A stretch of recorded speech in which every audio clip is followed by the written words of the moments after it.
pushing the boundaries of engineering is always going to result in like a better humanity, period. When you have a generation of people that are problem solving for huge monumental impossibilities, you just don't even know what that can do. So many of the technologies we have now, like memory foam mattresses. Right. Yeah. That's a result of space, the space industry. Cordless tools. Water filtration systems. Solar and battery and fuel cells got like magnified and like, tenfold more improved throughout the Apollo program. And it's not about these specific one technologies. It's the unknown unknowns. It's the unknown unknowns and the grand, huge, big picture of everything that we just have no idea.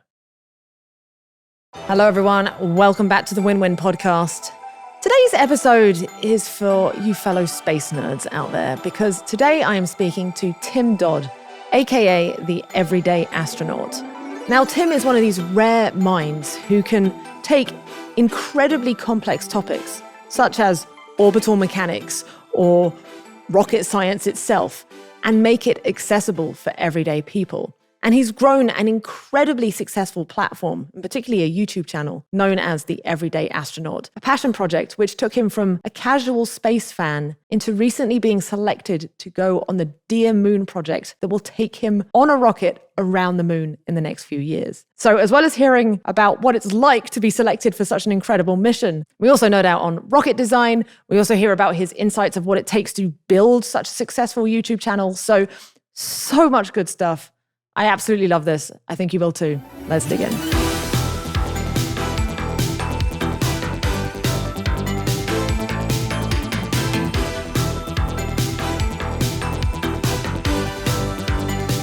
Ten years ago, you were a wedding photographer with a passing interest in space. And now you are going to the moon, or at least you're going to be going around it on Starship, a 6-day mission with 8 other astronauts, including Steve Aoki, Yusaku Maezawa, and then you're going to come back to Earth 6 days later. What? How has this happened? Oh, man. To try to connect a line from point A and B in that storyline is actually really hard. Right. Well, let's just try and thread the needle a bit. So you were shooting weddings. But you do have a background in engineering, right? No. I thought you were a motorcycle engineer. Wikipedia does still say that I was a motorcycle mechanic. Okay. But that was just, I liked to work on motorcycles. I used to fix them up. And like when I was 18, 19, I'd tear down bikes and get them fixed up and liked working on cars and all that kind of stuff. But I'm actually like a 3, 4, 5-time college dropout. Just kept dropping out. How do you drop out of college 5 times? You just go and then say this sucks and you don't go back. And then you're like, yeah, your parents are like, you better get back in there, How you gotta go to college. All right, I'll try it again. So no, I don't have a degree in anything. I didn't have a degree in photography either. I was self-taught photography. And when I started really kind of falling in love with spaceflight, it's all because I bought I bought a spacesuit online as a joke, because I thought it'd be a fun prop kind of. And like I was starting to get into spaceflight, so I was seeing all these things and I was like, oh, this would be fun. And it's not technically a spacesuit, it's a high altitude flight suit, VMS K-45 from like a MiG, but it's like the pumpkin suit looking thing. It's very similar to like, what the first 4 space shuttle missions would have looked like. But yeah, I wanted to take photos and do an art project with the spacesuit basically as like a whimsical everyday astronaut character. And that process of like trying to hide Easter eggs and make more than just like, art, I wanted to make it like historically accurate and all these, hide all these history things in it, made me just like obsessed with it. And I was really, and at the same time, this is 2013, 2014, that's when SpaceX was working on trying to land rockets. And so I'm starting to also, in that same timeline, I'm also watching this type of thing happen. And it just so happened that I ended up asking, trying to get credentialed to go shoot a launch. The first launch I ever shot was a SpaceX launch. It was CRS-3. And it was the first rocket that SpaceX put landing legs on.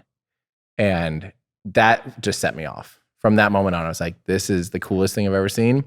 And I want everyone to get excited about this. The mission that you're going on is called Dear Moon. Yep. You're not going to be landing on the moon, right? Correct. You're going to be doing a loop around it. Flyby, yep. Yeah, a flyby, which is insane because no human has been out there since what, 70s? 1972. What was the sort of audition process for this mission? It was supposed to be invite only, I thought, kind of. Like, it was originally this vision of Yusaku Maezawa did a press event with SpaceX at SpaceX headquarters. I was there as a member of press shooting this event and like having tears in my eyes thinking this is like the most beautiful thing I'd ever heard, because it was like Willy Wonka for space. Here's a generous person that was offering up rides to go to the moon with him just as a way to like help inspire. And at first it kind of seemed like it was going to be this like, I'm going to ask an artist, I'm going to ask a painter, I'm going to ask a dancer, I'm going to ask, it sort of seemed that way. And I don't know if that was always the intention or what happened, but at some point in early 2021, I think, they ended up having a public call of like, hey, we're looking for people to go to the moon with us. And so they had a website all, made. I mean, it was pretty impressive because they had over 1 million applicants. And so from there, then they weeded it down to a certain number. And then they had, I think, like 50,000 or 100,000 something video submissions that were like round 2. From the video submissions, they got it down to like 1,000 or something, or a few hundred. I don't even remember anymore, but it was just chipping away. And like each step of the way, like soon it became Zoom calls and then group Zoom calls and, medical checkouts and like all of these things. And slowly each time, like you get to the next like round, even it wasn't like a formal, you didn't know you were in a round per se. It was just like, hey, we're having a call. Can you schedule a call with us? And it was probably 6, 10, 12 call. I don't remember. It was a lot.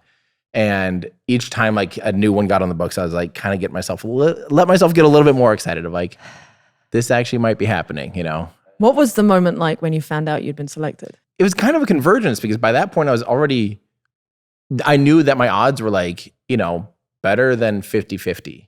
You know what I mean? Because of the number of people left in that final submission process. So I was slowly let myself get more and more. So by that time, it's not like it was a 1 in a million at that point. Right. It was down to 50-50. And I also knew that actually I'd met the Dear Moon team before that open submission process. And they came up and like, hey, we watch your videos and you help us learn about Dear Moon. And so I was like, good sign. I was like, oh, kind of have a foot in the door a little bit. So the whole time I did honestly like work with a little bit of a bias thinking that like maybe I have a foot in the door, already of like, this is the world I live in already, with the spaceflight stuff. And if they think that I do a good job of explaining things to people, then maybe I have a good shot of explaining the trip around the moon to people, basically. So that, so when it did finally happen and they're like, Yusaku, they kind of turned if I remember right, they turned the laptop and Yusaku was sitting there, which was unusual. And he just basically goes, Tim, will you go to the moon with me? And I was just like, I was ready for it potentially, but I was still just speechless. I mean, what do you say? I got goosebumps even. What do you say to that? Obviously besides like, of course, like I wouldn't be doing this without, Yeah, it was amazing. And I just sat there for a while. I actually don't even remember my reaction, to be honest. I think they filmed it. I hope I don't remember. I feel like at some point I actually just stood up and like walked away, just like, is this real, Right. Because it must be one of those things that then I don't even know if it sinks in straight away. Did it slowly over time? Well, it's funny. It's because it's still so far away, and it's still like, and by far away, we're still talking like maybe a year or 2, 3 years, 4 or 5 years, whatever, however fast Starship's ready. Right. It's imminent in my time scale as a human. But like, I still don't even let myself like get that excited about it yet. Have you started any training? No, yet? Not yet. Right. And that's kind of why I think. So each level of that will make it more real and more like tangible, So even when it happened and even like, yes, and all of that, I still had a part of me's guarded and a part of me's like, I don't think about it that often. Like literally it was like a month ago, I was on air on stream and I'm like, isn't it just crazy? I was talking about Artemis mission or the next Artemis mission. I'm like, isn't it nuts that people are going back to the moon in our lifetime? Like people are actually going to get on a rocket. They're going to go to the moon. And I'm like hyping up Artemis 2, just never once remembering that like, I'm going to be one of those people like in the very near future, So I don't think about it that often yet, but I know that obviously, as things get closer and as we start actually doing proper training and things like that, it will obviously start to feel more real and be more present in the front of my mind too. I've been to a few of the Starship tests, and I've seen it explode, felt it explode. You're just not even just seeing it. It's like an actual feeling. Like when that shockwave hits you, it's like, whoa, that's a big boy. Yeah. There's a lot of energy. Yes. Obviously, Starship is still in the R&D phase. It's still testing. So it's these explosions are to be expected. And it's all about the learning process. But what, I'm an obsessive of probabilities. What is the level of sort of probability of success that you will be comfortable with, to knowing that you're getting on it and be like, okay, this is fine? Speaking statistically, I'm expecting well over 99%. You know, like and which at this point now, like even if you were to say ride on top of just the Falcon 9 booster, like not the spacecraft or anything, like if you put on a spacesuit and rode the booster and flew and landed, you'd be like, they haven't crashed. They've like successfully landed over 200 in a row now. Like now they've kind of figured it out. So yeah, well over 99. Like, it's just like, oh, this is actually, and it's not even like meant to be. Like it's not even like redundant in a lot of systems and stuff. It's just like, yeah, they're just that good at it. So even with like a 200 streak, I'm like, I would consider riding on a Falcon 9 booster and like propulsively land with a Falcon 9 because it's that reliable, And the space shuttle was 98.5% successful. That's a little too not good for me. You know what I mean? Like I think about that as like, man, after Columbia, would I have gotten on top of the space shuttle? And then at that point, statistically, like that was 100 and whatever, I don't know, on like 11 out of 135 or something. So it was like, and so they'd already lost 2. So it was more like, 98.3 or whatever the statistics are there. So I would have been, I'm not doing this with any thought really of like certain death. You know what I mean? Like a lot of people are like, well, there's a death sentence. Like, no, I would absolutely not get on it if I believe that. And if the engineering wasn't to that capability of like, this is a probable certainty of like, this will succeed, obviously. I'm not trying to risk my life. I'm not like a daredevil in that aspects. It's like, I will only do this if I feel comfortable. And we've seen it flight proven, and I expect to see that flight profile flown before we get on it even. Presumably the actual, once you're out beyond Earth's orbit, that part of the mission is fairly chill, right? What are the forces like going when you do the loop around the moon? Is that going to be? As soon as you do your translunar injection, like as soon as you are doing your burn of like, I think it's like 3,000 more meters per second from low Earth orbit, after that acceleration phase, the whole thing feels like free fall. Right. Because it's all just no forces. Even when you're actually because it's all relative. Like your body and the object you're inside are all in the same relative motion. Right. So even though you're both being pulled by the moon's gravity a little bit harder at some points than they would be, Right. It's the same. It's the same force on both of you. Exactly. Yeah, so totally. You won't feel any. You're not feeling any thrust. Exactly. Yep. Yeah. But little maneuvers, corrections, and things like that, you would feel, of course. And that's only because the thing you're inside moved, and then it eventually will run into you because it did move, and so then you feel that, and then you're being pushed along by it. Which is just the weirdest thing. I'm really looking forward to some of those like weird like times of your brain's like, what is that? Oh yeah, or like waking up and be like, what?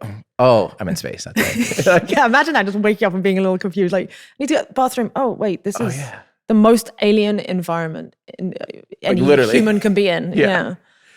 So, what's the main purpose of the mission? You mentioned that it's artists going on there. What is your goal that you hope to achieve? Well, first, and I don't mean to answer for Yusaku, but his big vision and the whole reason he's doing this is kind of the idea that, when humans went in the, late 60s and 70s, it was not necessarily meant as just purely inspire the world. And it was representative of one country and, not old men, but white men, and it was just sort of like easy for United States, people from the US to be all excited about this and rally around it. But like for, a kid in Japan, it might not have the same effect, right? The idea being also that those people weren't allowed the freedom because they were had a lot of tasks at hand of flying this mission. They weren't necessarily the most, creative and sitting there like helping to explain their experiences. They're quite focused on the mission.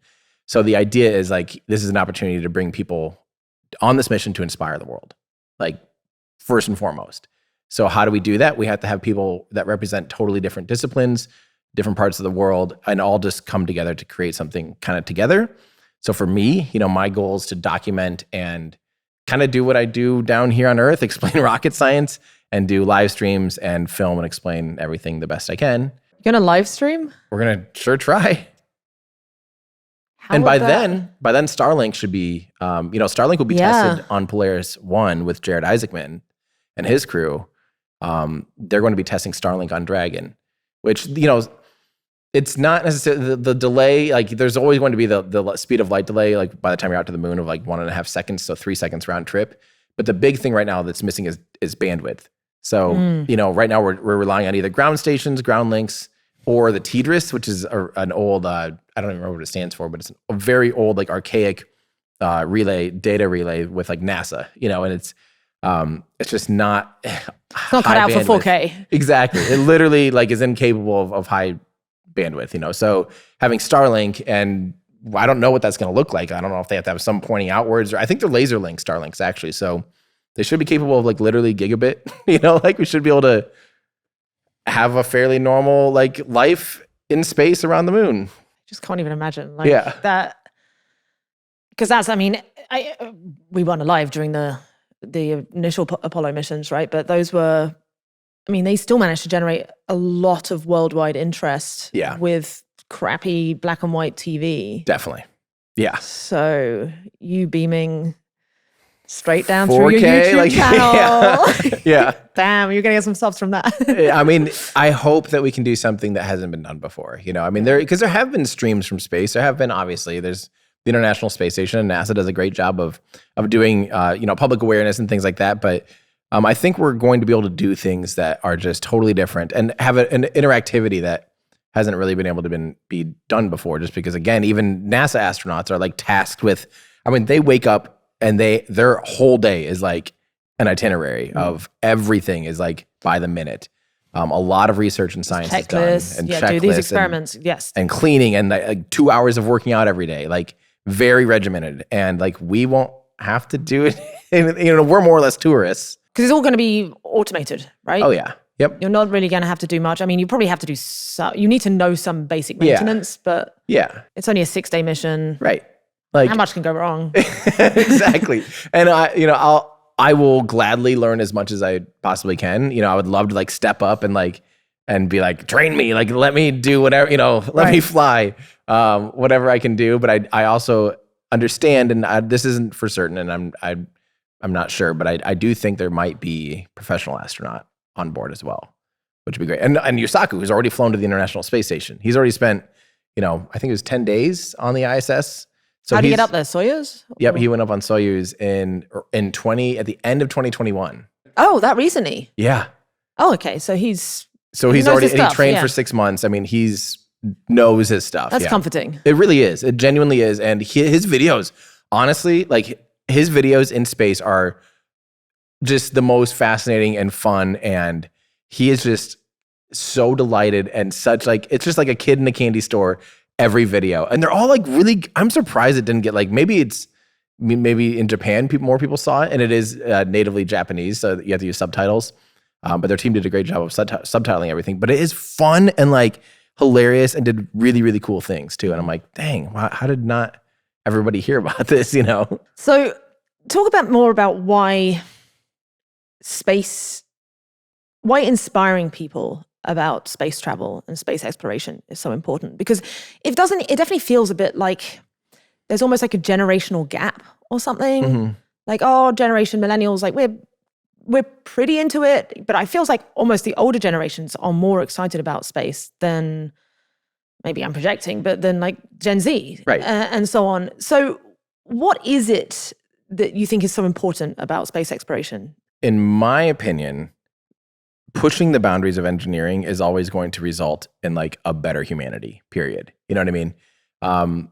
When you have a generation of people that are problem solving for huge monumental impossibilities, you just don't even know what that can do. Like the Apollo program literally altered the entire course of human history, not at all because of putting footprints on the moon. Like that had nothing to do with like long term, in my opinion, that's still incredible, beautiful, poetic, all that stuff, but that's not at all the real impact of the Apollo program. You look at like literally Silicon Valley and the programming and the mathematicians and the engineers that came out of the Apollo program, and you look at the US's like GDP, I mean, we absolutely invested in engineering and in education, and look at what it did to us. I mean, we just shot to the top as a nation. And you think that's in part because of winning the space, or just the space race in general? 400,000 people became engineers, within like a 8-year span or whatever. And tons of problems, just new things were invented. Software was literally invented. Oh, I see. The whole term and the existence of software was the Apollo program, Right, computation. Yes. Was basically got kickstarted. Got kickstarted and then like just absolutely ramped up because of the Apollo program. We're talking about an era where, things were like hand sewn in, like bits and data was literally hand sewn into computers, and they still figured out how to go to the moon with that. You think about the problem solving there. And then, so in my opinion, you have all of this talent, knowledge, and education. And then even if that all topples, even if all the space topples, you still have all of that, to spread out into the world. So you now have people that are like, oh, I actually know everything about composites. You don't know what that person will do with that knowledge outside of the spaceflight realm, but it has created, in my opinion, like this huge boom in the US, and everywhere that's happened too. You look at right now, India is going through kind of a renaissance of a generation that's really excited about spaceflight, and it gives you a goal of like, I want to work at NASA or ESA or ISRO, and I want to do these amazing things, and I just think it gives a tangible goal. And a reason to like further your own education, your own knowledge. I think first and foremost, it almost is like and I look at it as like, people ask all the time, like, well, why don't we spend this money, trying to, solve world hunger and do all these, important things here on Earth? Absolutely. How do you do that? I have no idea. Right. Obviously, collective humanities has not quite figured that out yet, but you know what we can figure out? What if we solved how to send a human to Mars on a 2-year journey in a desolate place that has that will absolutely kill the person within hours if you don't do everything right, and find out how to feed and breathe and do all of the things and physically live on this horrible environment and bring them back safely. Now, I'm not saying we need to go to Mars to solve like all of Earth's problems, but you just have no idea what technologies will be created trying to solve that. And sometimes when you like knife edge something, it ends up like opening up this whole other world of possibilities. I think a lot of people don't realize the extent of, like, so many of the technologies we have now, like memory foam mattresses. Right. Yeah. That's a result of space, the space industry. Yep. That was something that was invented for that. Cordless tools. Water filtration systems. You have to have damn good water filtration if you're going to live in space. Solar and battery and fuel cells were all like absolutely, I think I'm pretty sure all of those things existed. I know all of them existed before the Apollo program, but again, got like magnified and like, tenfold more improved throughout the Apollo program. And it's not about these specific one technologies. I'm not like, if we do this, we'll end up with a rebreather that can make it so we can pollute the planet and then CO2, it's not a thing. It's the unknown unknowns. It's the unknown unknowns and the grand, huge, big picture of everything that we just have no idea. Right. It's investment in the discovery of knowledge, essentially. 100%. And it's like, you need to, the most discoveries of knowledge come when you are pushing on the frontier, and like space is like the classic physical frontier. Exactly. What always annoys me is when people quote, "Oh, this is, the Artemis mission is going to be $93 billion." It's like, okay, yeah, that's spread out over years, and it's going to get humans onto the moon, and probably, hopefully, we'll get an actual base out of it, which is going to open up a whole new economy. And let's put this $93 billion into context. Guess how much we spent to bail out those banks in 2008? Naughty bankers who were ripping people off. And how many F-35s would that buy too? Yeah, so it was $700 billion was the bailout of those banks in 2008, a one-time bailout from the taxpayer. NASA's annual budget is $25 billion. The annual military budget is around $790 billion. Yeah. So that's like 30x more. Yes. That's the one that's always like, just seems like. Yes.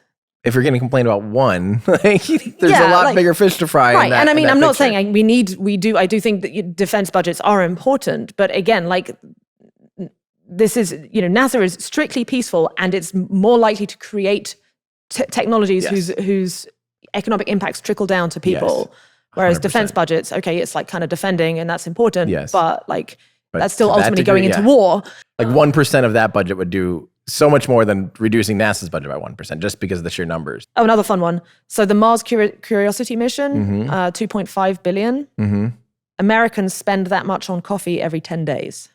That's insane. Every 10 days, roughly. And that's a conservative estimate as well. Wow. I chose a lower bound. We also spend more on beauty products per year than we currently do on the space industry. They're comparable. Comparable. So it's like, I don't get me wrong. I think we should have beauty products. Right. They're great. But it's like, you can't just cherry pick and be like, oh, because I don't notice people complaining about how much people spend on lipstick and saying, oh, we should be spending that on ending poverty. Right, exactly. It's like, you can't, so why does this one get Why picked does that on? always get picked on? And it is funny that it is always like a this or that instead of like an and. Right. Like, well, why can't we have NASA and also be solving problems? Like, that's not how these always are, No. And I think it comes down to a little bit this like fixed pie mentality or something. It's like this. I think a lot of people believe that the economy, when the economy grows, they think they just don't believe that that's a concept. They think that when someone gets rich, they're taking it from someone else. Yes, and correct. it's like, I mean, that sometimes happen. That's what crime is technically. Right. Crime is you are being extractive. You are taking without adding value. You are taking from the system for self-enrichment. Yep. Generally, when you build a business that turns you into a billionaire, that is because you've added value to hundreds of thousands or millions or billions of people's lives. Right. And like, you can genuinely, through intellectual effort, create new stuff that genuinely creates more value for the world. And that's why the economy grows. 100%. And to me, the space industry is the ultimate example of something that grows the pie, literally, because it grows our frontier of what we can do and where we can go. 100%. There's a lot of stuff out there that's useful. Asteroids. Oh, 100%. Yummy. I can't wait. Just a few weeks ago, we launched the Psyche mission, which is, it was launched on Falcon Heavy. It's a NASA mission to a metal asteroid. And we don't know a lot about it, that's the most exciting thing. But you look at like the numbers of it, and you start to look at like feasibility of, even if you brought back, 10 tons of it, which is, yes, a lot, but 10 tons of like platinum, and all of a sudden you're like, 10 tons of platinum. Now we're talking about hundreds of millions of dollars. This is tangibly of value out in space. Like it could be, who knows what it is and all that stuff. But the point being, like, there is earthly value in space as well as space value in space. So these, asteroids could be, metals could be used to create new spacecraft, create bases, create all these other things. Water can be used to create fuel and oxygen, as well as just being water to live off of, and all of these other things. So there's a lot of value out in space, and especially as that space economy grows. I think another area that is underappreciated as well is the actual just value of aspiration, especially in, it feels like the world is getting very hostile to itself. There's a lot of tension. Geopolitics is getting whacker and whacker every day. And people are getting despondent about the future. I don't know, like, maybe I'm just being excessively romantic here, but the idea of like people looking up and seeing the moon and knowing that there are humans on that, especially if it's like, an actual base that is multinational, kind of like an ISS, but on the moon, and even more multinational, people from every continent on there, living there. It's hard to try and quantify what that aspirational value is, but I think it could be exceptionally large, and often it's neglected. Have you ever read Andy Weir's book Artemis by any chance? No. It's phenomenal. Okay. And it deals with basically, I won't spoil too much, but it's like humans live and work on the moon, and it's a realistic. That's what I love about Andy Weir's writing. It's like it's set up in like a reality based situation where you actually are like, this could make sense, and like I could actually imagine this happening.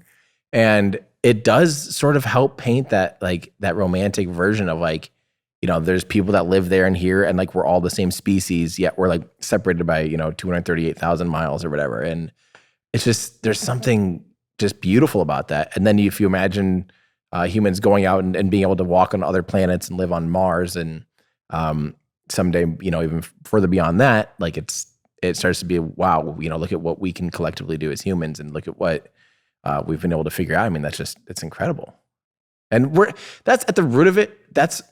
Humans are always meant to explore, as soon as literally crossing the stream or crossing the mountains and crossing the ocean and all of these things. We've always done this as a species, like just spread out and push those boundaries, go to the deepest parts of the ocean, go to the highest parts of that. And space is obviously, like, quite literally, the next step. The next step is the final frontier. It's like, it is that for a reason. And then I love too that does, once you leave Earth, like that is, you realize like that is all of us right there on that little ball.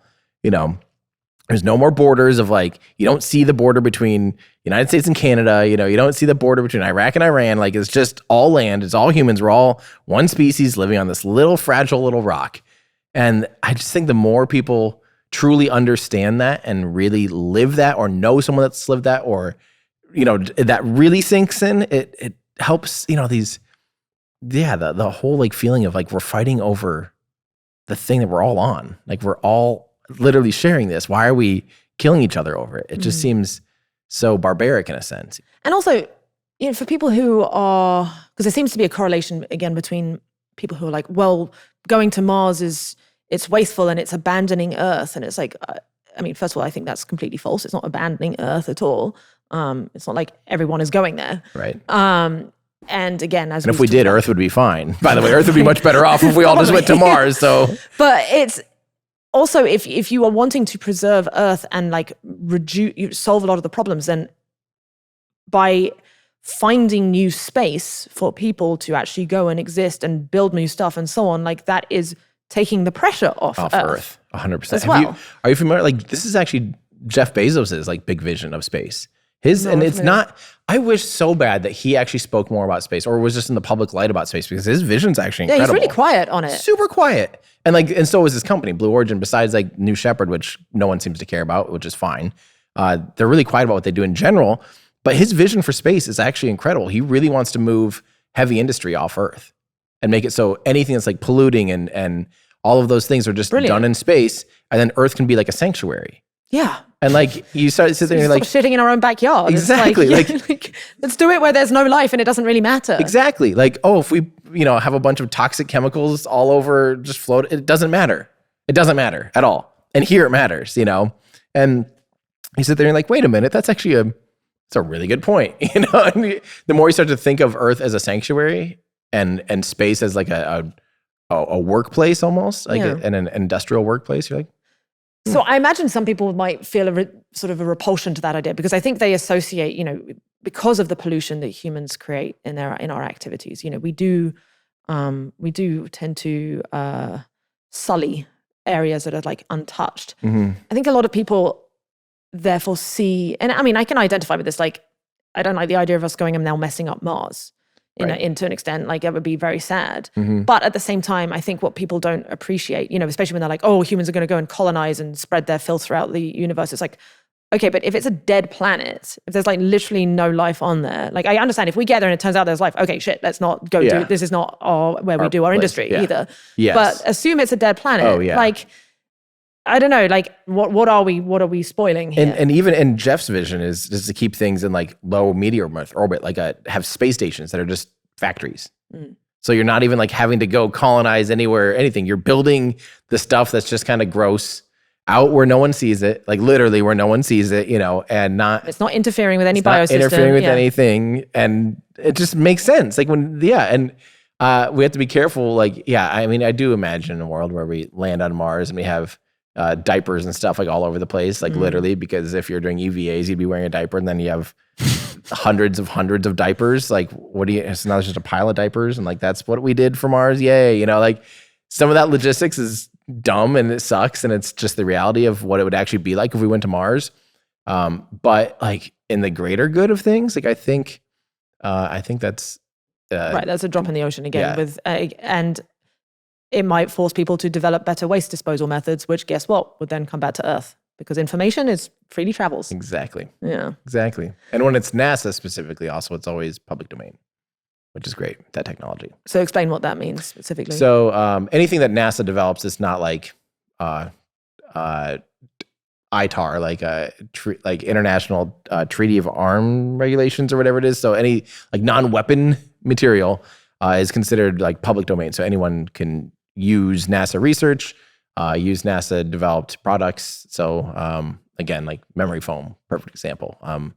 There's also I think there's sometimes there are timelines on some of these things or something, but there's a rubber and like a Kevlar rubber mesh thing that they used to try to develop a space station or a habitat module years ago. And it ended up like NASA never did it, but they developed it. And then, I don't know, probably 6 or 7 years ago, Bigelow Aerospace, who no longer exists now, they actually just took that and they're like, well, NASA didn't do it, we'll build it. And they built it and sent it up to the ISS. So now the ISS has like this expandable module that all of the work was actually developed by NASA originally. And then they just like built it and it works great. And it's now kind of the ISS's closet.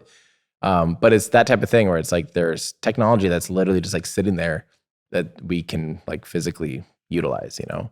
So this is a podcast about competition. And I'd love to understand your thoughts a bit more on the role that competition has played within the space industry so far. Because, I mean, we did have, a fairly obviously huge competition, which was the space race between, USA and Soviets that got people on the moon. And kickstarted the space industry as a whole. But I suspect there are some rumblings of unhealthy competition starting to emerge. So I'm really curious to hear what your thoughts are. So yeah, there's always been competition, like you said. And frankly, I mean, we need to set the record straight, by the way, with the space race. The Soviets kicked our butts in absolutely everything until it came to landing on the moon. First person in space, not just first person in space, first person in orbit. Yuri orbited on the first launch. First animal in orbit as well, right? First animal, first EVA, first multiple people in space, first, I think, 3 people in space.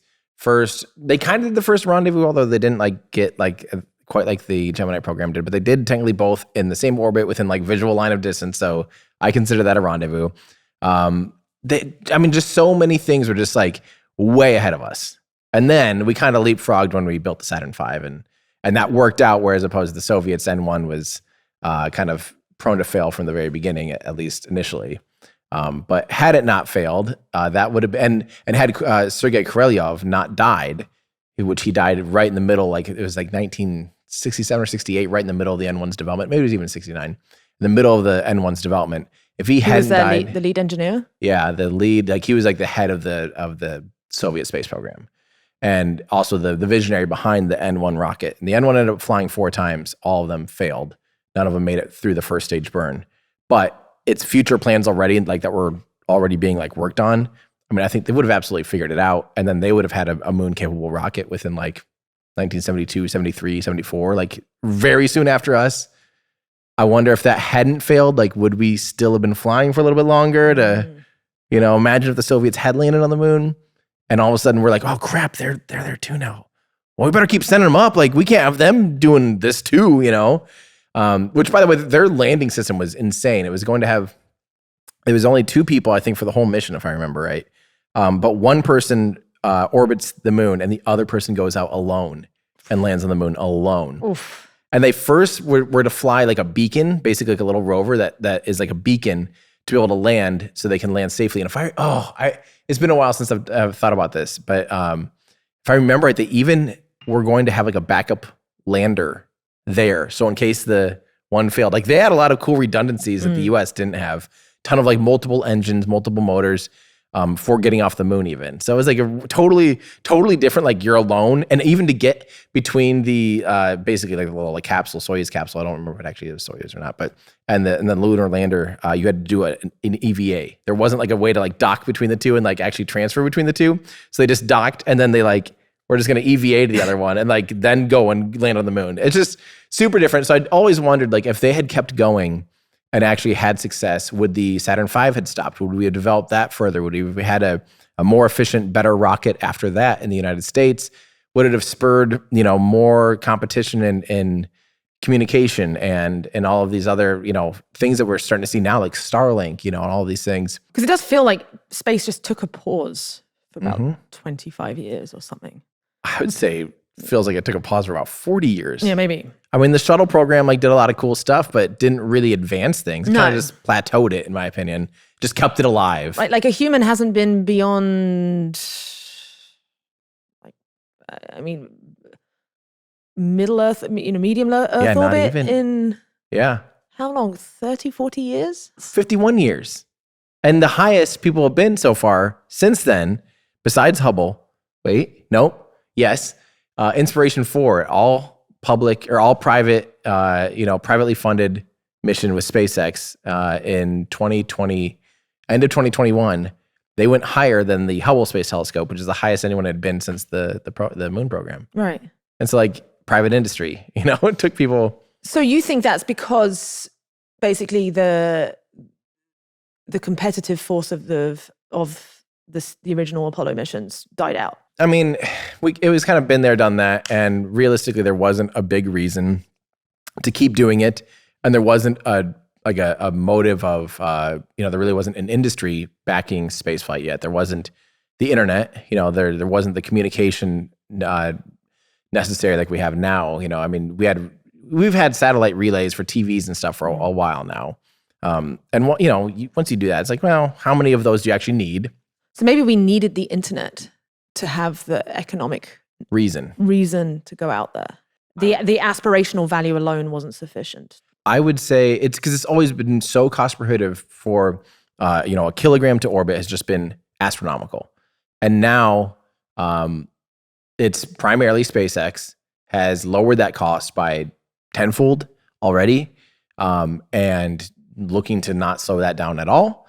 And they're taking advantage of their own cost savings to put up, a constellation of internet satellite internet, so that anyone around the world can access the internet with a thing from a box, like a pizza-sized box, and you can have internet anywhere.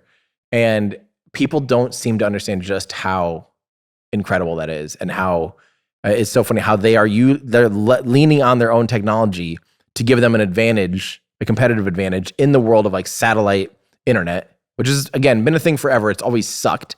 You have super high latency and low bandwidth. This is low latency, high bandwidth. So it's just like the ultimate, what it's always should have been, but just had never been economically viable. And now it is. And now everyone wants to do it. Right. So it's really having the technological infrastructure to create sufficient economics incentives so that private companies could actually advance space. Well, make their play into the space industry. Yes. It's kind of like, if you look at like the first transcontinental railroad or something, it wasn't that any new technology really came about. It's not like, oh my gosh, we invented how to make a railroad better, or whatever. It's just, it was a matter of like, make train go far, like new technology. It was really just, we finally just did it. We buckled down, we, cleared all the land and did all the stuff and did it. And the space industry was kind of the same way, like just kind of chugging along of like, we're just kind of doing what's necessary. There just wasn't even a big enough piece of a pie for anyone to really sit there and go, hey, we're going to try and make this 10 times cheaper.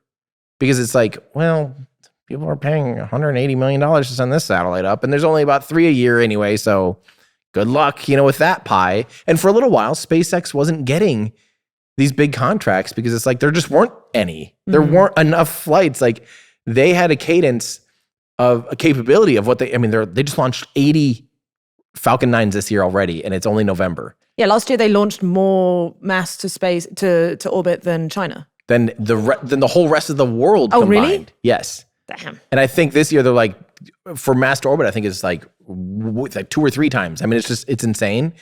And when they were first, like, I remember them fighting so hard to just get these occasional, Department of Defense contracts and stuff. And it was like, pulling teeth because there just weren't that many things. But now all of a sudden the price has come down so much, and they're so much cheaper than all their competitors that they're getting not only all those Department of Defense contracts, but also like all of the people trying to fly to space are basically like doors open, So it's changed the game, and now people can afford to develop satellites because instead of it being, $180 million entry price, you can do rideshare missions and get something up, for $1 million, which just simply was not possible.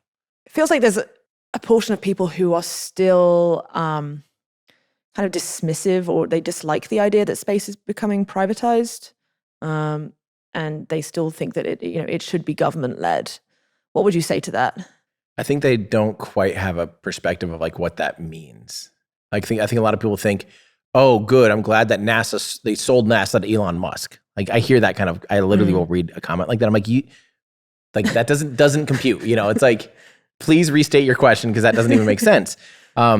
People are misunderstanding the thing that right now SpaceX is doing is they're selling a launch service. They're the UPS or the FedEx truck, and previously NASA was building their own truck and shipping things across country for 10 times the cost of just throwing it on a UPS truck. So, it's kind of like if the DOT decided, hey, we're going to build cars, like everyone would be like, that's insane. You don't need to build cars. And, in the past, rocket technology was just so cutting edge, so hard, so big investment that no one could feasibly build a large orbital rocket. And people tried and they couldn't, And then now the floodgates have opened up. And guess what? Like through competition and through privatization, the cost has come down so much that now it's way cheaper for NASA to just catch a ride with somebody than to develop their own rockets and manage their own fleet. And that's exactly when the space shuttle program ended. The whole point, and NASA did everything absolutely right. The shuttle was insanely expensive. It was relatively dangerous, and it was absolutely not getting like cheaper. It is what it is. And they basically said, look, this is costing us way too much. If we ever want to go back to the moon, all of our budget is stuck on the shuttle. We're going to cancel the shuttle. We're going to open up the commercial resupply contracts. We're going to open up a commercial sector, and we're going to basically like let people bid. They're going to do cost plus contracting instead of fixed price contracting. So basically like, hey, we're going to pay you $200 million for the service. If you can't do it for $200 million, then like that's your money, period. Like if you can't do it, you're going to lose money. And that's exactly what they did. And that's how the commercial resupply program came up. That's how the commercial astronaut crew program came up. And it's been a huge success, at least for SpaceX and at least for NASA. Are you concerned that because it does feel like SpaceX have such market dominance that it could almost get to the point of a monopoly? Mm-hmm. Are you concerned about that? Do you think that anything could or should be done to mitigate that, or it's just not a problem? Not yet. There's a lot of companies that are racing to catch up.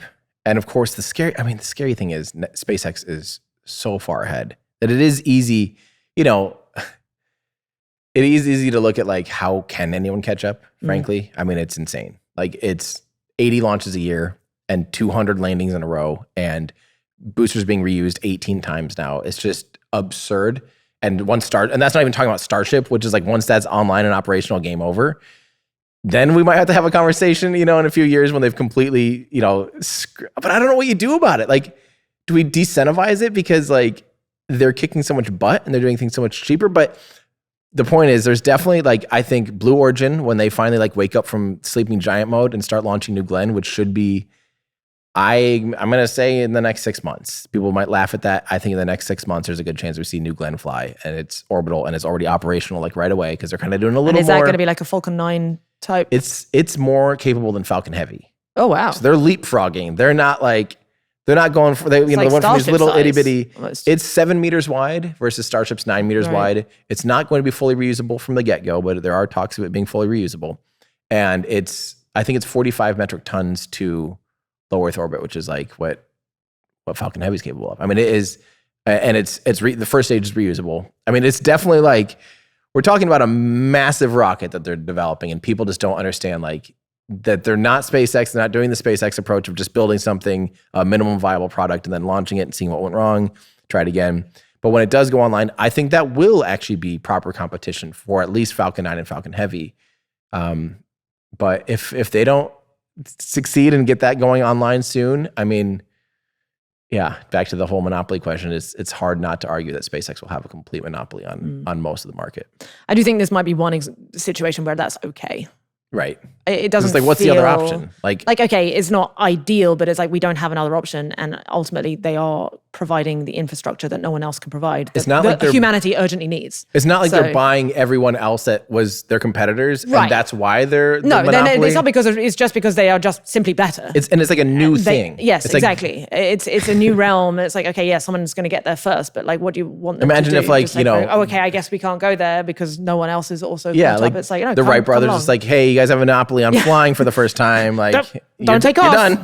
No, that's it. No more planes. We gotta wait. We gotta wait until someone else can do it better than you. But they can't do it until I've shown them how to do it.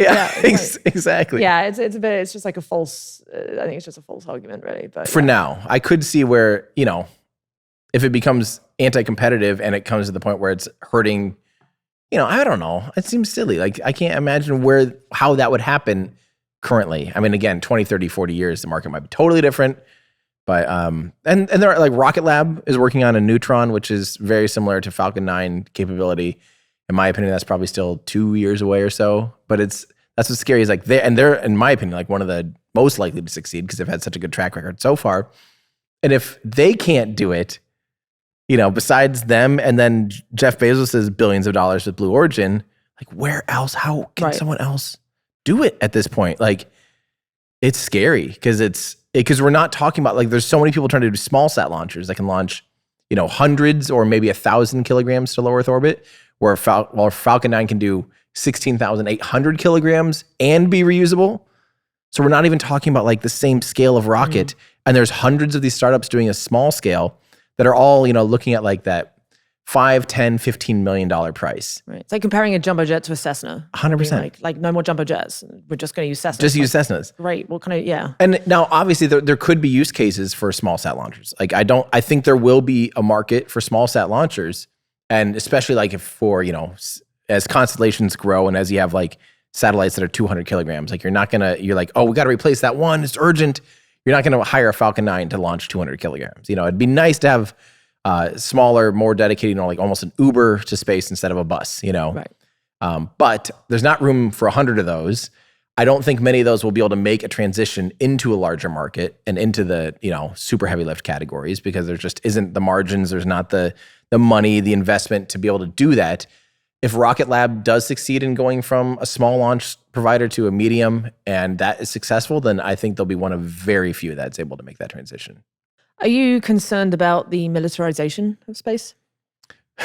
If we wanted to blow ourselves up, we could do it right now. You know what I mean? Like, there's nothing. We already use rocket technology to deliver nuclear weapons across anywhere in the world. Having them be in space doesn't really change the game too much, in my opinion. It's if some bad person hits the red button, we're all screwed, basically. Whether or not they're in space, I just really don't think changes that game too much. Hypersonics is, a new realm that everyone's talking about. The reason is from space. The problem is if, say, you park nuclear weapons in space, you don't necessarily know if they're going to, like, deorbit to intercept them. Like, they don't leave a big, like, trail of, look at me, I'm deorbiting. It'd just be suddenly it'd be like, wait, why is that one trajectory changing? You might not have time to, like, intercept it. As opposed to an intercontinental ballistic missile, someone launches it, you go, you see this big thermal trail, right? Lobs it up. Just follow it. Yeah. You follow it, you know where it's going. Math. It's math. And you can intercept it. And that's, like, what, our whole defense system is based on. Hypersonics do something else. They're not nearly as fast as rockets, as fast as, like, an orbital rocket or an ICBM. But, they might fly, I think it's like 5 to 7 times the speed of sound. But they can stay low enough that you can't, like, see them coming, like you. I see. They're not actually following a ballistic trajectory, or right. They're flying in the atmosphere. They're staying within the atmosphere, and they are, like, course correcting. Yes, and they're so fast you can't really shoot them. It's like a SR-71 times 3. Like, how do you shoot it down? And by the time it comes over the horizon, it's too late. Like, you're not gonna. I see. Yeah. So that's where, like, to me, that's creepy. That's Russia and China already have hypersonic technologies. That's gonna fuck up MAD. Right, the Nash equilibrium of game theory. It prevents you from having a defense. Retaliatory strike. Yeah, which is what keeps that equilibrium stable. If you can't no longer do that, now we're in a bad situation. Yeah. Again. So, am I worried about the weaponization of space in the same way I am about weaponization of anything? Right. I mean, bioweapons, whatever is. We've got plenty of ways of killing ourselves at this point. It's like it's just another one. Okay, so. Is there some kind of competitive activity, though, in space that you don't want to see? I don't love light pollution, like night light pollution. Starlink initially was a big concern there. I was not happy about that as like, now we're going to have 40,000 satellites that look like stars at night. Like Right. Scooting about. I don't know if have you seen Starlink? So it was during lockdown. I remember I was in the UK and my mum called me and she was like, go outside, there's something really weird happening. I was like, what? And I look up and then every 15 seconds there's like another one, and there's like a line of what looks like moving stars. I've seen plenty of satellites in my life. I was like, these look like satellites, but they're so regular. Yeah. And there's so many of them and they're just in a line. And what? And I was like, it's Elon. It's got to be. Wait. And I was like, let me check. Yes, okay. They've just done a Starlink launch, and they're just slowly letting them out, and so they're much more visible in the beginning because they haven't gotten to their final orbit. Yes. And I mean, honestly, it was really cool to see. Yeah, it is actually. But I can totally sympathize with astronomers who are just like, this is all sky. Yes. Come on. To set the record straight too, I don't think people understand. Like they imagine that these Starlink, because they see an image or two, they see a little TikTok of like this string of lights, and they're like, oh, this is what the night sky looks like now? No. It's only very certain conditions, and it's only visible to the naked eye like an hour after sunset and an hour before sunrise or so, in the right conditions, after before they're in their final altitude, or they have a sunshade now. All of these conditions have to be met. It's not like you're just going to look up at the night sky and see 5,000 fake stars moving around, ruining your visibility of the night sky. But it could have been. They did a lot of things. That coated them with really dark paint, put these sunshades on. They reoriented them away so it doesn't reflect. And because again, once you're outside of that 1 hour after sunset and 1 hour before, you're in the shadow of the Earth anyway. They're not like they don't create their own light. They only reflect the sunlight. Right. So at some point they're just in the shadow of the Earth. So you can't see them anyway. You can't see them anyway. But it can still mess up ground-based observations, even though they're not reflecting light anymore. They can still block light from an observation from a ground-based telescope. And I do see it as like, that sucks. In the same way that it really sucks to me that like cell phone adoption rate is higher than like self-driving cars. This is a weird analogy. Sorry, I'll try to explain. I love it. Go. So in the grand scheme of like human history, it's going to be a shame that so many people died from distracted driving because everyone had cell phones and driving around, not even looking and crashing and killing people, right? At the same time, we're also working on self-driving cars, and someday that's going to be a solved thing. Like no one's going to be like, oh, it's just, like you can't imagine a world where you can't be in the car, like, texting or being on your phone, like, right? But at the same time, Starlink, bear with me, Starlink has the ability to, and spaceflight has the ability to bring ground-based observations into space, where space observations, James Webb, Hubble Space Telescope, TESS, like all these satellites are absolutely incredible because there's no optical distortion in space and blah, blah, blah. Spaceflight's getting cheaper. We can start sending more and more satellites up.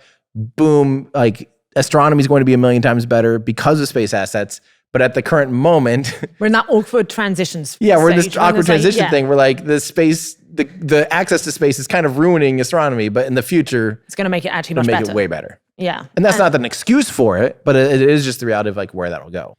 There's been some really cool treaties that inspire international collaboration coming out through the space industry.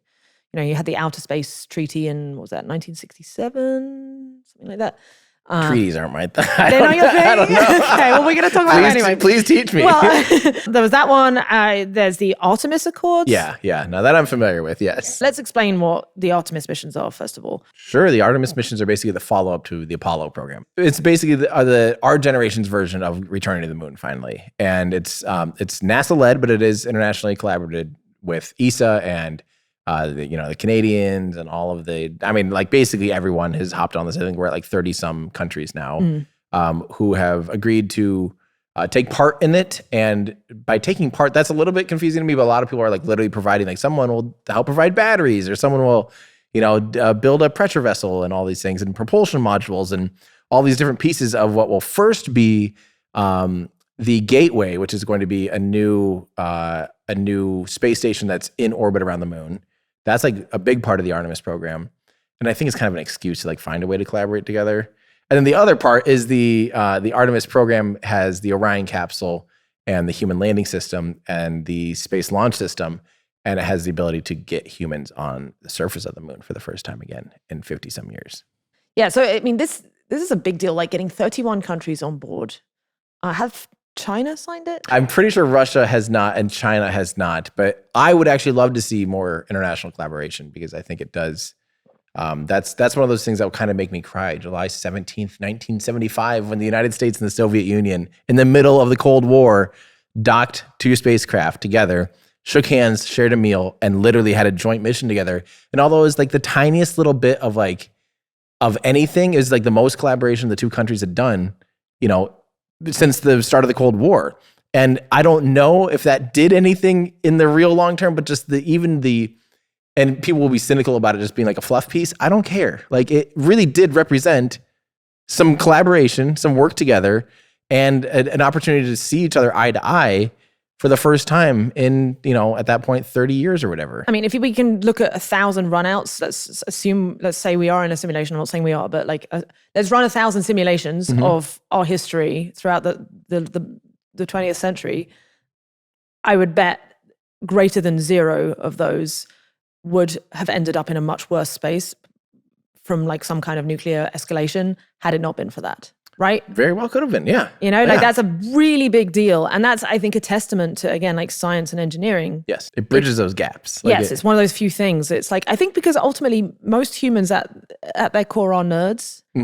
And we like to achieve and like solve hard problems. And you can know, like a friend of mine, Anders Sandberg, he has this term, nerd sniping, where it's just like you need to distract someone like who's like getting all wound up about something, just throw them a like, you know, nerd snipe them with a really hard problem that just happens to appeal to their particular flavor of nerdism. Yep. I think that's kind of what you have to do when these like hostile countries, you know, get a little bit warmongery. Just give them a nerd snipe. Yes. Like, and I guess what, you can like step out and work on this together. It's even better. It's such a win-win solution. Yes. So how do we nerd snipe? How do we nerd snipe China and Russia to get them to join the Artemis Accords?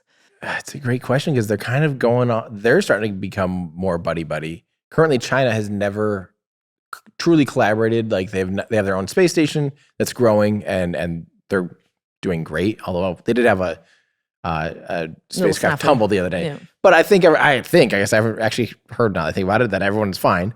But they've been, you know, kicking butt and growing and doing things that, you know, they're catching up, and they have plans to go to the moon. You know, they're becoming more and more friendly with Russia. In my opinion, like those bonds are a good thing. It will accelerate both programs, you know, and it'd be a shame to not work together on these things because it's just getting humans on the moon again. It's great. I mean, that's the thing. Like China and Russia get humans on the moon. Okay, good. Like humans on the moon. Yeah. Oh, I would love that. Honestly, like, and a part of me is really sad that like this didn't happen in like the 80s or 90s. That China or Russia didn't already put humans on the moon. Just so it's like, we can still, like humanity can still do this thing.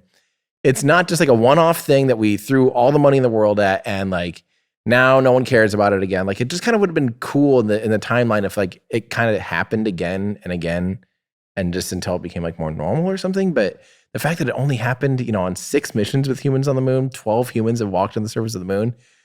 It just feels like it was so fleeting. And the fact that it stalled for so long after that. What other industry has done that? They achieved something huge and then it's like, okay. Done now. Done.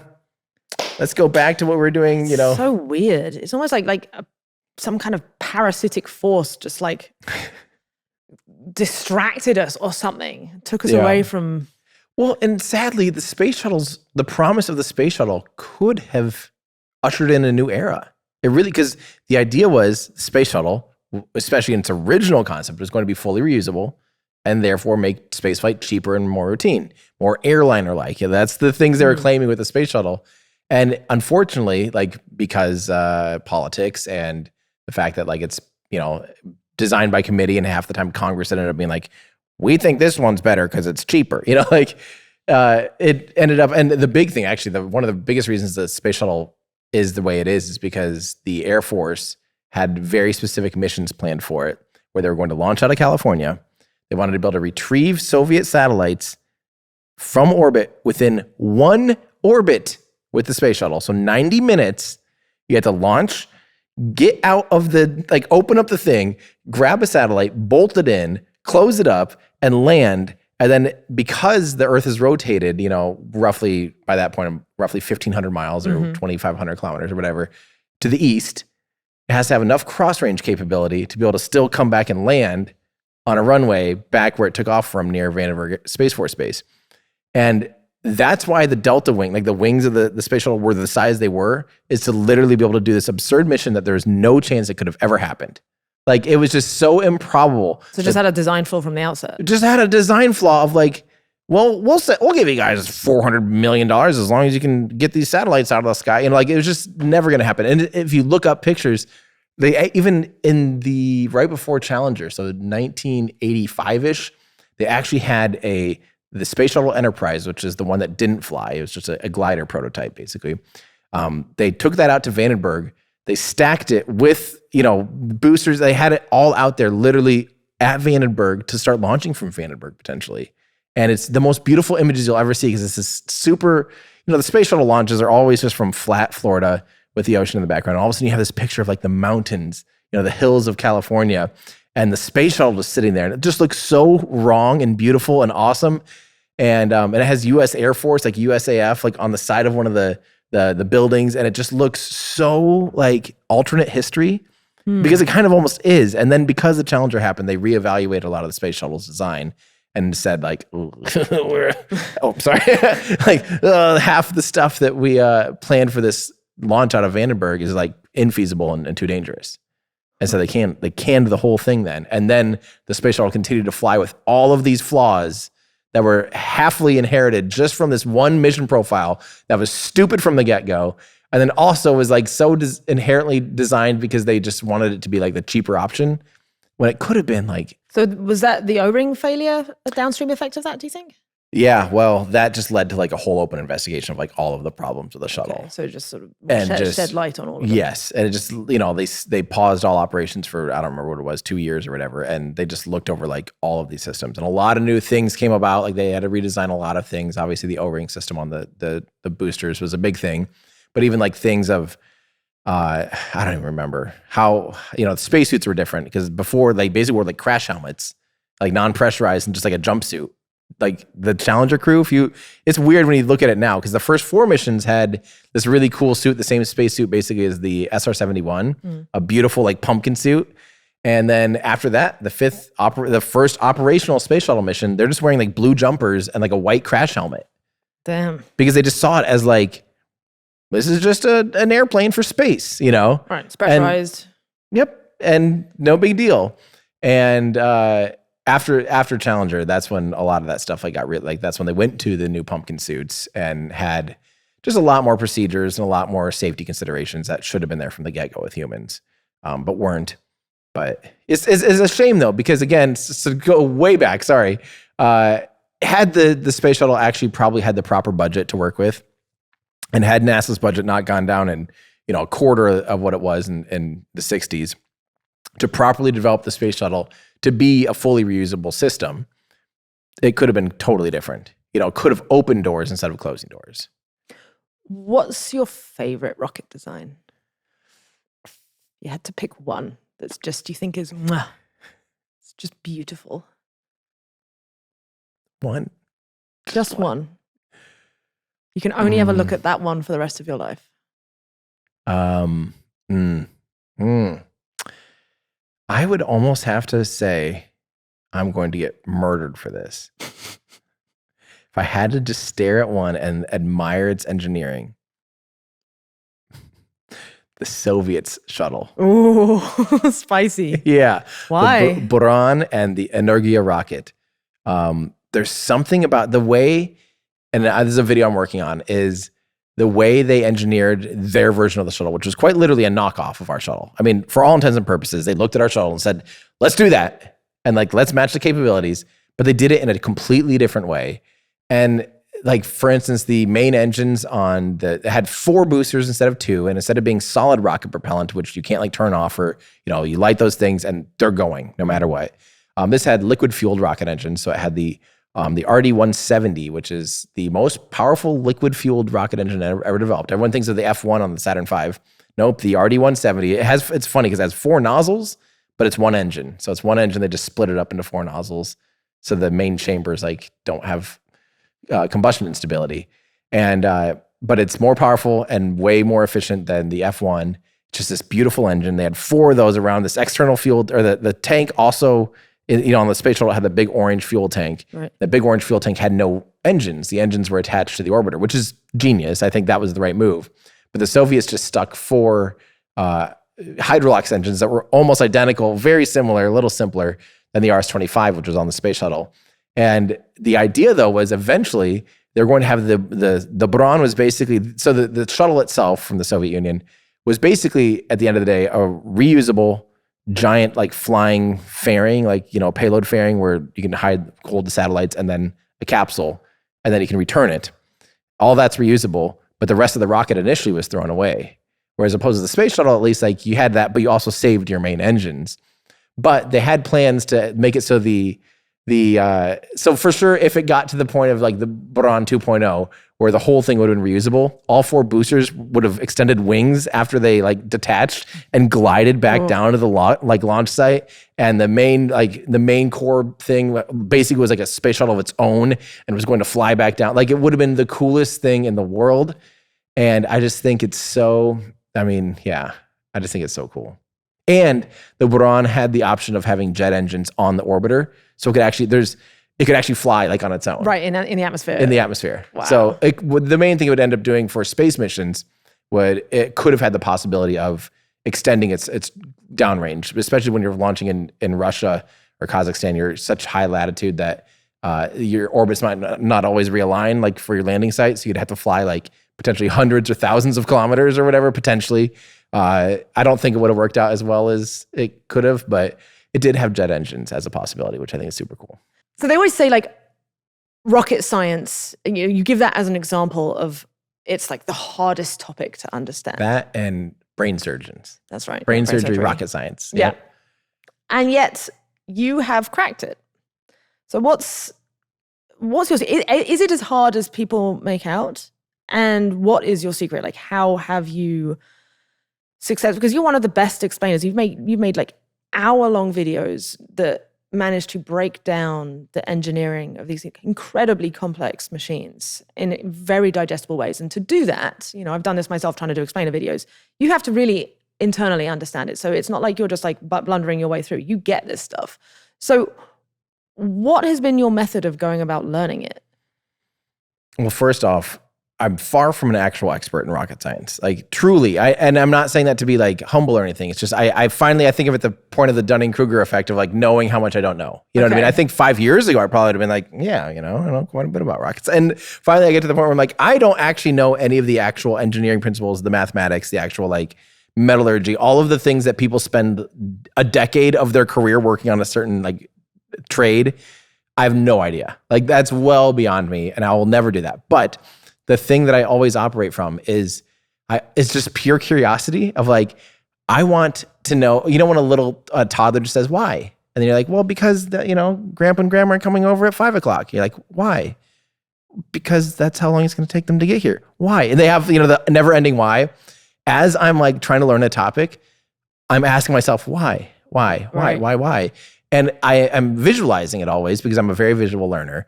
And I'm always trying to think of and now these days, as I'm maybe becoming more hard into it, I'm always trying to preemptively think of people's whys. Why? Hearing that constantly as I'm typing. In my voice, I'm it's almost maddening. But I like to try to preemptively think of those things. And then not only not say here's the answer, now shut up. It's here's the answer, now we're going to make sure you actually understand the answer. Because right now, for instance, I actually just saw a comment. It was a great comment. It goes, Tim's going, this is the video topic is, why don't we launch from the equator or from mountains? And someone goes, this is something that could be answered in one sentence, but Tim will drag on for an hour. And I'm yeah, technically the answer is one sentence long, but to actually answer why, the real reason why, and have someone actually understand it and get it and tangibly take it home and not just get the little placard of like, this is what it is and why. The Quora, or however you say that, Quora website, whatever it is. Quora, yeah. Quora, I've just always read it. Quora, instead of like just the one little sentence answer, like we're going to make it so you understand it. Like, and what's that actually take to do that? Even if you don't know what orbital mechanics are, you don't quite understand delta V or a nozzle's expansion ratio, all of these things. Okay, we're going to explain those things and then make sure that we can get you from point A I always use like my parents as an example, they're in their 60s and they don't have an interest in spaceflight. So I'm like, okay, I'm going to start with them and I'm going to get them to what I know. What do I have to do to get from point A to point B? So you have to go really down to first principles. Yeah. Presumably each 100%. time. And I try not to ostracize, like, my audience can be fairly advanced at times, obviously.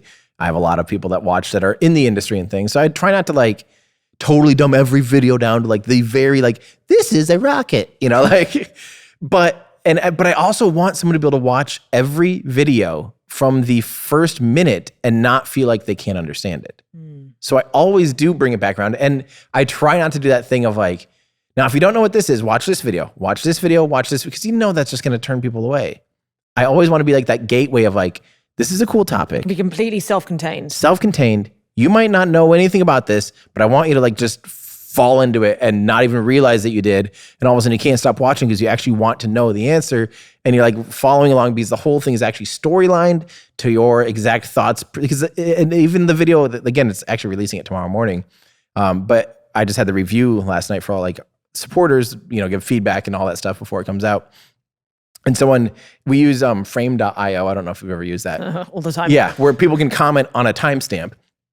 So like 6 minutes in, someone's like, oh, you should have mentioned, it's too bad you didn't mention, how the boosters land here and here. Then literally a minute later, oh, you did, you got it. So like, I love that like I was able to preemptively answer that question or, think that this is where someone's going to go. Well enough. Yes. Yeah. That's really the key, is just always thinking about like, where are other people at in their journey for knowledge or curiosity? Where am I at? How do I take them along for this ride? Because I'm always still trying to learn, and I'm always excited, or I'm always thinking about like, I'm not always excited. Sometimes it's grueling, but I am always curious of like, I know my holes of like information, and I have like a never ending list of things that I do want to make videos on because I want to learn them myself. How do you deal with, are you a perfectionist? Yeah. So how do you deal with that? Because that's the thing I struggle with. The good thing with this podcast is that it's just like, okay, I have an editor who helps me now, and it's like, it's a conversation. How complex can we get, right. In terms of like the fiddling around in the post-production. Right. But when I like make my Moloch videos, my God, like I'm still working on the AI Moloch one, which now like, no, that was meant to come out 6 months ago. Right. And it just, even the scripting, yep. I just, there's always a way to make it better and so on. So like, what's your process there where you're just like, slap yourself around the face, go, that's it, Tim, no more? I'm not the right one to ask for this because I'm very similar. Like I struggle with that so much, and I don't have great output. Like I get a lot of criticism. Like, well, I see every time I post on YouTube or Twitter, like, oh, you're still around? Oh, I thought you'd stop making videos or something. It's like, I actually produce like almost a video once a month or once every 2 months, and they're long. So like the amount of time, like a lot of videos are 10 minutes long. Mine are 30, 40, 50 minutes long. So I'm actually producing as much content as anyone else. It's just in these really long form, like highly produced videos. But I struggle big time with the scripting. Like I care so much about making sure that like every sentence is following that journey of curiosity and helping someone like come along with it. That, yeah, I get stuck in it all the time. I get stuck in it. I mean, I did a video on all of the Soviet Union's rocket engines, and it's an hour and 30 minutes long, and it took me 2 years to complete. Like, I get it, and actually, you saying like, this is a podcast, it's easy. That's one of the reasons that I used to do a podcast with some friends, and I miss it dearly. But I also kind of like, one of the big pressures for me was I am a perfectionist, and I hated when I said things wrong on air because I'm just talking freely. I'm like, yeah, 1981, and then I'll see in the comments, I'm like, oh, I had that wrong. And now I'm a carrier for misinformation. There's someone out there that could have heard me say that now is spreading that misinformation. And that's what I'm most worried about. That's my biggest pressure, is I just really want my things to be correct. The things that I say, because I know how important it is for academic reasons to, speak truth and not just, spread, especially in like aerospace, there's so many misconceptions and so many things that people say just a little bit wrong that is, I think, just not helping people understand how this stuff works. How big is your team for Everyday Astronaut? Because like, are you like the main editor, or are you doing like mostly the storyboarding, or what's? So it's me, and then I have one full-time employee, Mary Liz Shalinsky technically, but Mary Liz Bender was her old name, married to Ryan Shalinsky, who's also a videographer that does a lot of our work down at Starbase with us. The two of them started their channel was called Cosmic Perspective, and it's some of the best, most gorgeous, high-speed, like cinematic photography, videography of rocket launches that I've ever seen. And I've been, I met them doing that too, like shooting launches, and I'm like, yeah, the best people, and the best at what they do. And so I've been working with them for years, and now as of this year, Mary Liz works for Everyday Astronaut full time. But we kind of are partnering now with Cosmic Perspective so that it's almost like I don't want Ryan to not do his work of his beautiful videos that he makes, but we have so much overlap in like capturing content and capturing these launches. So we're partnered, and that's really exciting. So I have the Shalinskys. I also have a co-editor who is doing a lot more of the actual animations now. I actually really like the animations. I like doing After Effects and stuff, but he's just way better at it, way faster too. And we're starting to do way more and more like 3D work. And his name's Spencer. He's awesome. And because my video content is not like so frequent, it's like, these people are just kind of on call almost. So Spencer, someday, he might have a month of twiddling his thumbs, and all of a sudden 2 weeks of scrambling, like working, I'm sure, like 40 extra hours on top of his other job, to do video production. Then there's Casper Stanley, who also does 3D work. And then that's pretty much it for the production side. We also have a team of writers that contribute to the website because we do launch articles and stuff at everydayastronaut.com. And that's about 7 or 8 or 9 people that contribute, that are paid contributors. So that's the team. Oh, and my girlfriend Allie is the graphic design. So she does all of like everything. The reason that I think the branding of Everyday Astronaut, like she should be top, because I think she's actually the reason that Everyday Astronaut is cool, like in my opinion, instead of just nerdy, like actually I think has coolness to it, is because of her artwork. So, and her guidance in that realm. So yeah, that's the whole crew. Would you describe yourself as a competitive person? Yeah, I'm pretty competitive. Yeah. What are the things that bring out your competitiveness? Like, does YouTube bring it out? Yeah, I'd be wrong to say it doesn't, because I've always played this, like, in my mind, I really genuinely do think like the more channels we have, the better of like space flight. I think that just really helps raise awareness, make everyone excited about the stuff, provides coverage. But of course, when there's like other live streams with Starship, like some of my best friends, work at NASA Space Flight, which is, one of the 24/7 amazing live coverage of every launch, and Lab Padre and other YouTube channels that are space channels, they're, in a way, we're competitors, of course, like just by nature. And of course, sometimes I have to look at like, how did their stream do? And I'm like, crap, they kicked our butt. They absolutely dominated, and all that does for me though, like I am fortunately one of those people that like I see that, and sometimes those around me will say it's not always true, but in general, like after it soaks in and after I'm like, I want to quit and never do this again because our stream crashed in the middle of it, and blah, blah, blah. And all of our stuff failed. And I just spent 3 weeks setting this thing up and $500,000 or whatever it is. Not that much, but, trying to capture this launch, then we failed and it sucks and everyone's yelling at me. I want to quit. And then like, I see the success of what other people are doing. I'm like, well, if they can do it, I can do it. Like, come on, we're this close. Let's go. I kind of like pick myself back up usually. So I am very competitive with that, but I'm also just like, I like games and stuff too. So in 30 years time, what do you think the world will look like? Assuming we don't do something really stupid with AI or nuclear weapons. It's going to be 30 years time will be 2053. Where do you think we will be at in terms of space exploration? I know based on the trends that access to space will be way cheaper. I mean, way more attainable. There will be hundreds or thousands of people who live and work in space. I just think that would be normal. Like even in 30 years time. That's so soon. I think in 30 years time we'll definitely have like hundreds of people in space at a time. And maybe not like staying there at all times, but like, will we have a permanent moon base? Maybe a small one. small permanent moon base, but permanent to the point of it being like not self-sustaining or anything like that, Really? but more or less constantly inhabited and or, there might be like months stint before another crew arrives or something. But I think there would be some kind of permanent thing, like maybe, a small habitat or something, but a place where they continually go and not just like land on the moon in one spot and then take off and never go there again. But a spot, and it's on the south pole of the moon, seems like the most where we're going with everything. But I think we'll have multiple commercial space stations. I mean, they're already coming online. I know of 3 or 4 companies that are like literally building hardware to build like Axiom, right? Vast. I'm blanking right now, but there's like 4 that are like building and bending metal right now to launch on rockets to put up commercial space stations. And of course, if Starship becomes what Starship could be, and even in 10 or 15 years, flying to space will be way cheaper. Putting things in space will be way cheaper.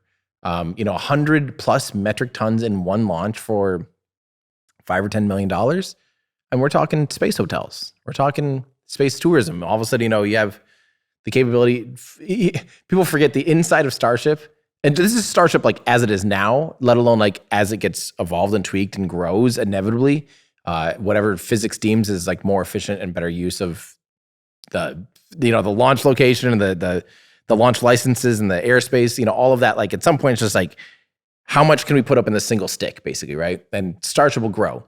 But right now, as it stands, the habitable or like the space, the pressurized space in Starship is over 1,000 cubic meters, right about 1,000 cubic meters. And that's more pressurized volume than what's on a 747. And most of us have probably at least have a sense of how big a 747 is. It's like an apartment building. It's a flying condo. It's huge already. It could easily, like if you just crammed it full of seats, it could easily hold 500 people comfortably.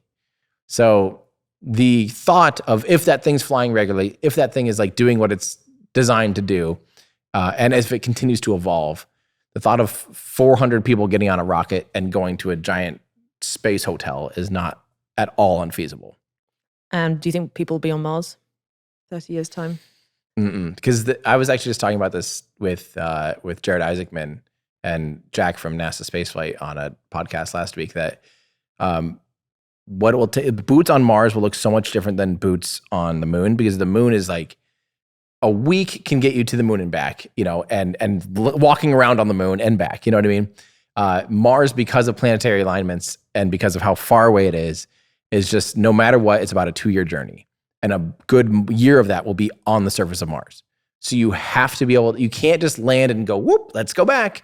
You have to be able to live and sustain life on Mars. You need to send a bunch of infrastructure out first. There has to be infrastructure. Or like in the case of Starship, again, if we land something the size of Starship, 1,000 cubic meters, a small skeleton crew, 5 people could live inside that thing quite comfortably. It would be its own habitat. Now, the problem with Starship is now you're landing a giant, huge thing that takes an insane amount of propellant, thousands of tons of propellant. And yes, we've developed, NASA actually has already shown that we can produce oxygen out of using the Sabatier process on the surface of Mars. Like they have produced oxygen, which is a great step in the direction of like being able to sustain life. Where you get the methane from? So methane, yeah, they use the Sabatier process to take water, ice water and water and CO2 in the air to combine to split off into oxygen and liquid methane. And assuming there's a water source or ice water or brine water or whatever it is, and the slopes of Mars, you can refuel Starship, but that's a huge undertaking. Like that's insane. So you'd probably want to land some before then with specialized equipment and start doing all that stuff. And then by the time humans land there, there's already one sitting there fueled up, literally ready to go even, would be the way I'd want to do it, which I don't want to do. I do not want to go to Mars. But if I were designing the system, I would not send a human crew until there was literally a fueled up, ready to go Starship and have demonstrated that already. Right. So right there, just in like logistics there, if you think about a timeline. That's like 8 years? Literally 8 years. Yeah, great estimate. Just in like proving out this technology. But regardless, yes, I think in 30 years, there's a chance we'll have had humans on Mars. I actually think by 2040, we should hopefully have humans heading to Mars. The future's bright either way when it comes to space. I think so. I mean, I think it's if you look at like the trends of spaceflight and mass to orbit and number of launches per year, it's going exponential. Yeah. And satellites in orbit, that's like exponential times 10. Like it's already, I mean, it's insane. It's like, it's hard to keep up with how often SpaceX is launching already. And SpaceX is only one player doing this now, but there will be others. And yeah, then the future looks bright as long as we don't have like what's that called? Oh my God, I'm blanking on it. Where all the satellites. Oh, like the cascade. Yeah. Like debris explosion. Yeah, what's it called? Kessler syndrome. As long as we don't have Kessler syndrome, whereas like there's an impact and it creates a bunch of debris, and then there's like a chain reaction. Creates more debris. Yes. Exactly. Yeah, that would suck. That could absolutely halt all spaceflight for decades. And that's actually an example of, a thing I talk about a lot on this channel is like tragedy of the commons, these Moloch type problems where it's like short-term incentives are, like we're getting incentivized to put as many satellites up or, launch things into space, but no one's thinking about the long-term effects if everyone is doing this and don't have the sufficient infrastructure to make sure that these items have like the ability to, return to Earth when they need to, decay out of their orbits, not in a haphazard, chaotic way. So, it's essentially this area of space in low Earth orbit is extremely valuable. And yet humans haven't got a good history of taking care of, the commons, essentially, like all the plastic in the ocean or trash, in a city center or whatever. 100%. It's like we need to develop some kind of regulations or systems, at least, and incentive structures so that this very valuable patch of space is taken care of. Yeah, I 100% agree, and it is scary when you start thinking about like. Luckily, we are doing. There are talks. There are people actively working on. Like as a matter of fact, there's a first fine for having space debris. I don't remember who it was now, but just about a month ago, I was one of the like old school. I don't remember. Got a $175,000 fine for having a satellite that they couldn't send out into the graveyard orbit from geostationary orbit. So normally, like at the end of geostationary orbit's like 38,000 kilometers away or whatever. It's way out there, and the satellites are all basically always orbiting with the Earth, and it's too hard to bring them back from there because it would take a lot of energy to be able to reduce the orbit back down to Earth. So instead, they actually just kick them out into like a graveyard orbit, and they just know that they won't run into anything else out there because who cares? And this company, I wish I remembered who it was, right? Like DirecTV, I think is actually who it was. And they had a satellite, they didn't fulfill the duty of getting it into graveyard orbit, and they got the first fine in history of like creating space debris. So who's the body that is making these, Great question. Because that's the thing we need to have. Like, we'll need some kind of, again, I hate the idea of like centralized power. I hate the idea of bureaucracy and unnecessary rules, and we don't need them. But this is an example. Like, if you don't have these rules to protect this shared space, this is very shared resource. Yes, 100%. Very valuable thing that if we pollute it too much and get this Kessler effect, we won't be able to leave the damn planet. Yes. That's it. We'll lose. No one will have, it's not like, oh, you ruined, your access to space. It's like you ruined everyone's access to space. Yeah, and classic tragedy of the commons type situation. Yes. So we'll need some kind of, and society plays cat and mouse as like a new technology emerges that makes this new problem come along. Right. We'll create some kind of governing body or some kind of solution incentive structure, but we don't have it right now, and we need to do that. Mm-hmm. But I think there's talks on that. And again, this is this type of stuff. I don't often and my channel is generally figure out the physics and make it fun. And I don't like to think about these existential things that are like crises and, and also just, I don't love politics / I don't know, what would you consider that? Well, it's a governance thing. Yeah. That's not the type of thing that gets me excited every day, So I generally don't learn a lot about those topics, but they are extremely important. And I'm glad there are people that are thinking ahead and thinking about that stuff before it's too late, hopefully. Are there any cool Everyday Astronaut projects on the horizon that people might not know about? There's always things we're working on. There's so many things behind the scenes, and I'm really excited. There's one in particular, as a member of Austin, Texas, and a member of the world, because this is an open invite to anyone. Not just those in Austin, but it will happen in Austin. We're doing our first Astro-Awards here in Austin, Texas, next year in 2024. And the Astro-Awards it's been like a kind of almost like a gimmick or a joke on the channel every year. Like January 1st, we give out an award. It's not a physical award, but we should have done it as a physical award forever. But we kind of like do 10 nominations of really cool spaceflight things. Like just basically we want to cheer on and celebrate exciting things that happen in spaceflight and in space science throughout the year. So I've always said since literally the first time we did it in 2018 that, hey, someday this will be an in-person award ceremony, and we're going to bring the people from these missions up on stage and cheer for them and be excited about the work that they did. And we're finally making that happen. Such a good idea because the industry deserves that. There's so many unsung heroes. Yes. And again, it's the spirit of healthy competition. I mean, it's 100%. I don't know how much of a competitive process it'll be for the awards, but I mean, essentially it is. It's giving something for people to aspire to and get recognition beyond just like actually getting the job done. Right. And I don't think there's going to be a single person out there in the world that's like, I hope this deserves maybe this mission I'm creating is going to be an Astro Award. I don't think it's ever that. But I do really just believe that there's an opportunity. And the biggest thing for me is to get the public involved in spaceflight. I think there's never really been a good opportunity to have like conferences that are public and industry people coming together where the public can ask people questions, and see these people that they've maybe seen on the internet, or they know their work and they're just excited to see these people in person. And I know that the people aren't necessarily doing these things for the recognition, but there's so much incredible things that are advancing humanity, advancing our knowledge, and advancing our species that I would love to get them up on a stage and not only them, but also like what we've always done is like a 2, 3, 4, 5 minute rundown on what the mission is. So people just get a chance to have their programs heard, maybe sometimes for the first time. But to be able to do that in person, I think will be really, really fun. The date's not official yet. We're still nailing down. We had some follies when trying to book things, but we're getting really close, and it will be a Sunday matinee thing. So it will be hopefully something that people can fly into for the weekend, make a weekend out of it, and still get home at it. Sometime early next year. Sometime in January 2024, hopefully. We'll hopefully know more by the end of this week.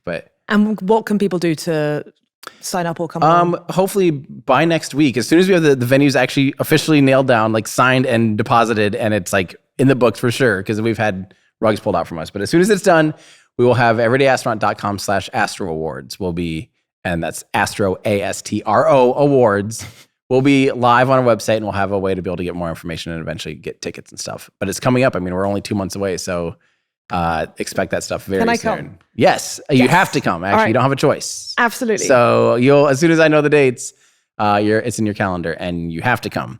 And it's going to be really fun, and it's going to be awesome. We're also going to do a pre-party, I think, on Saturday night, where it's going to be live music, and people are going to just get a chance to mingle and party and have fun.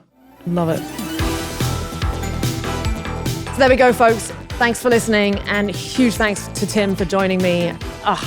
My brain is just overflowing right now. We deserve to be among the stars. Come on. It's the way. There's just so much, there's going to be so much good stuff out there. We should be living in a sci-fi future, and I think we're going to. Do check out Tim's channel, The Everyday Astronaut. It's so good. I've linked to some of my favorite videos below in the show notes. And of course, if you enjoyed this, you know the drill. Please like, share, subscribe. Until next time, keep on win-winning.